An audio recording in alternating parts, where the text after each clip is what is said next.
বিসমিল্লাহির রহমানির রহিম। আসসালামু আলাইকুম। মামুনিরা কেমন আছেন? আশা করি ভালো আছেন। আমি আলহামদুলিল্লাহ ভালো আছি। আমি আজকে গাজর গ্রেট করে নিয়েছি। আগে ধুয়ে ছুলে তারপর গ্রেট করে নিয়েছি। চিনি নিয়েছি, দুধ নিয়েছি, ঘি নিয়েছি, এলাচি দারুচিনি নিয়েছি। এখন কিছু বাদাম নেব। কড়াইয়ে প্যান বসিয়ে দিয়েছি। এখন আমি ঘি দিয়ে দিলাম। চামচ ঘি দিয়ে দিয়েছি।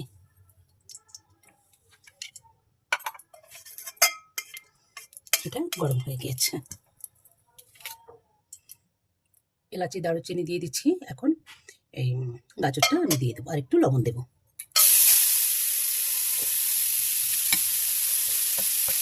আর 1 চামচ ঘি দিয়ে দিচ্ছি।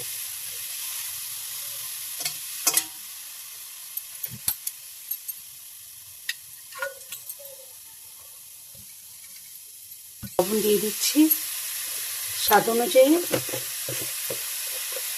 যে এটাকে পানি ছেড়ে না দেয়, কম আঁচে দিলে পানি ছেড়ে দিবে, তাই একটু জালটা একটু বাড়িয়ে মোটামুটি মিডিয়াম লো আঁচে ভেজে নিতে হবে।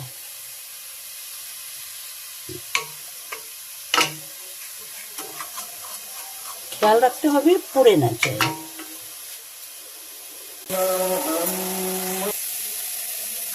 ড্রাই ফ্রুটগুলো এখন বাদাম কিশমিশ ভেজে নেব।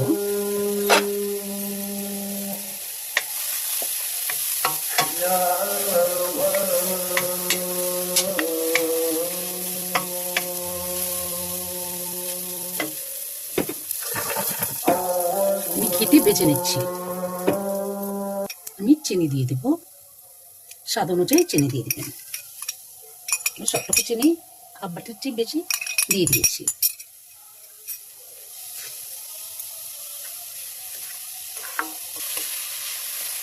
আস্তে আস্তে এখন জাল দিতে হবে, মিডিয়াম লো আছে।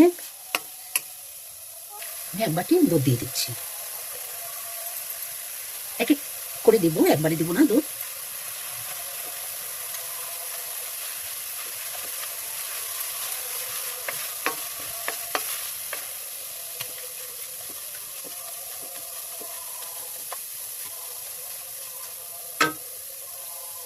আবারও দিয়ে দেব দুধ।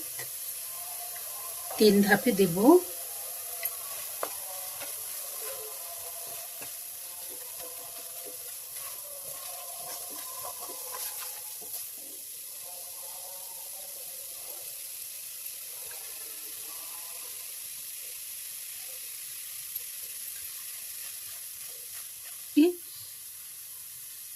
অনেক ঘি প্রয়োজন হয়। যে আবার ঘি দিয়ে দিলাম, 3 বার ঘি দিয়ে দিলাম।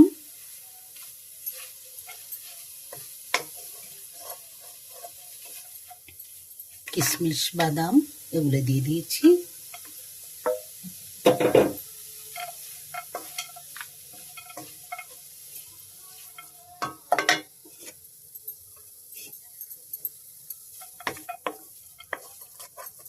এখন একদম শুকিয়ে ঝরঝরা হয়েছে। এখন আলহামদুলিল্লাহ তুলে ফেলবো। দেখি একটু লবণ হয়েছে কিনা। আলহামদুলিল্লাহ অনেক অনেক সুস্বাদু হয়েছে। ভালো লাগলে আলহামদুলিল্লাহ, আমার চেয়ে অনেক অনেক ভালো জানেন, তবু আমার মতো একটু এরকম একটু রান্না করে খাবেন, ইনশাল্লাহ ভালো লাগবে।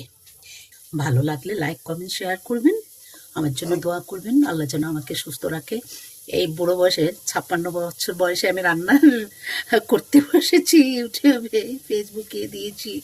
আপনারা যদি আমাকে এগিয়ে নিয়ে না যান তাহলে কে নেবে?